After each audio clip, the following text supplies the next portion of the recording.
नमस्कार मित्रों। भारत सरकार द्वारा जारी विज्ञप्ति के अनुसार कांस्टेबल जीडी के कुल 23,347 पदों की घोषणा की गई है।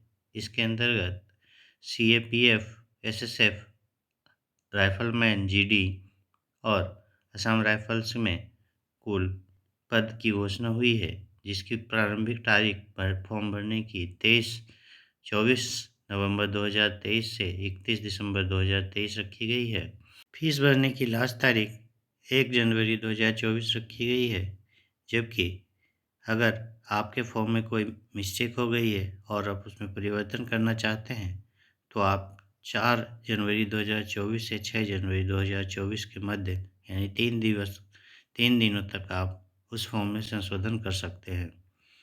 एग्ज़ाम होने की संभावना फरवरी-मार्च 2024 की है। पदों का वर्गीकरण कुछ इस प्रकार है। एससी कैंडिडेट मेल के लिए 3,334 पद हैं, जबकि एसटी के लिए 2,354, ओबीसी के लिए 4,776 पद है, ईडब्ल्यूएस के लिए 3,257 पद है। अनरिजर्व यानी जनरल कैंडिडेट्स के लिए 9,626 पद है और कुल मेल कैंडिडेट्स के लिए 23,347 पद की घोषणा की गई है। इसी प्रकार फीमेल कैंडिडेट्स के लिए एससी के लिए 408, जबकि एसटी के लिए 249, ओबीसी के लिए 584, ईडब्ल्यूएस कैंडिडेट के लिए 376 और अनरिजर्व 1183 पदों की घोषणा की है। इस प्रकार कुल 2,799 पद की घोषणा फीमेल कैंडिडेट्स के लिए की गई है।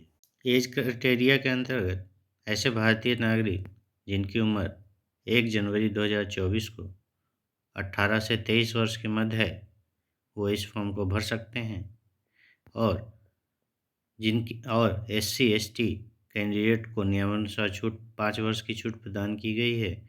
ओबीसी के 3 वर्ष की छूट प्रदान की गई है कि 2/1/2001 के बाद और 1 जनवरी 2006 से पहले कैंडिडेट ही इस फॉर्म को भर सकते हैं, जिनकी जन्म इन डेट्स के मध्य हुई है। क्वालिफिकेशन के अंतर्गत ऐसे कैंडिडेट जो 1 जनवरी 2024 को 10वीं पास है, वो इस फॉर्म को भरने की योग्यता रखते हैं और ऐसे कैंडिडेट जिन्होंने एनसीसी में ए सर्टिफिकेट प्राप्त किया है, उनको 2% का बोनस मार्क्स दिया जाएगा।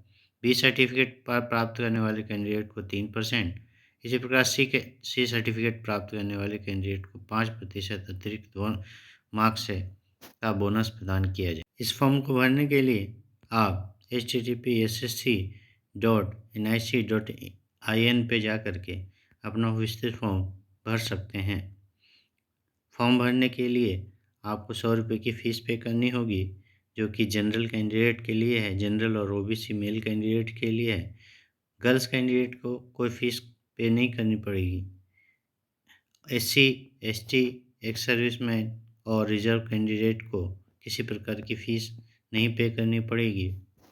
एप्लीकेशन फ़ीस में इन कैटेगरीज़ को फ्री यानी छूट प्रदान की गई है। फॉर्म भरते समय हुए मिस्टेक को फर्स्ट टाइम करेक्शन करने के लिए आपको 200 रुपये का फ़ीस पे करना होगा, लेकिन अगर आप दूसरी बार उस फॉर्म में करेक्शन करना चाहते हैं तो आपको 500 रुपये की फ़ीस पे करनी पड़ेगी। सिलेबस की बात करें तो सिलेबस के कुल 4 पार्ट हैं। फर्स्ट पार्ट में जनरल इंटेलिजेंस एंड रीजनिंग के प्रश्न होंगे। 20 प्रश्न दिए जाएंगे, जिसके कुल 40 मार्क्स होंगे। इसी प्रकार जीके और जीए के 20 प्रश्न और 40 मार्क्स, मैथ्स के 20 प्रश्न और 40 मार्क्स और इंग्लिश या हिंदी जो कि ऑप्शनल है, इसमें भी 20 प्रश्न दिए जाएंगे और 40 मार्क्स दिए जाएंगे। इस प्रकार कुल 80 प्रश्नों को हल करने के लिए आपको 60 मिनट्स यानी 1 घंटे का समय दिया जाएगा। अगर आप आंसर करते समय कोई रॉन्ग क्वेश्चन करते हैं तो आपको रिटन एग्जामिनेशन के बाद फिजिकल स्टैंड एफिशिएंसी टेस्ट लिया जाएगा, जिसके अंतर्गत दौड़ कराई जाएगी। मेल कैंडिडेट को 5 किलोमीटर की दौड़ 24 मिनट में, जबकि फीमेल कैंडिडेट्स के लिए 1.6 किलोमीटर की दौड़ 8 मिनट 30 सेकंड में पूरी करनी होगी। फॉर्म भरते समय बीएसएफ के लिए फॉर्म भरते समय विभिन्न कोड्स को ध्यान रखना होगा। इसके अकॉर्डिंग आपको पदों की प्रायोरिटी लिखनी पड़ेगी। ए से एच तक की प्रायोरिटी है। बीएसएफ के लिए कोड ए है, सीआईएसएफ के लिए बी, सीआरपीएफ के लिए सी, एसएसबी के लिए डी, आईटीबीपी के लिए ई, असम राइफल्स के लिए एफ और एसएसएफ के लिए एच कोड निर्धारित किया गया है। सभी कोड को भरने के पश्चात ही आप फॉर्म को सबमिट कर पाएंगे। sscnic.in पे जा कर के फॉर्म को आप शीघ्र फॉर्म भरें, जिसकी तारीख 24/11/2023 से 31/12/2023 के मध्य है और फॉर्म भरने के लिए कंप्यूटर बेस्ड एग्ज़ाम है, जिसके एग्ज़ाम की डेट फरवरी और मार्च में निर्धारित की गई है।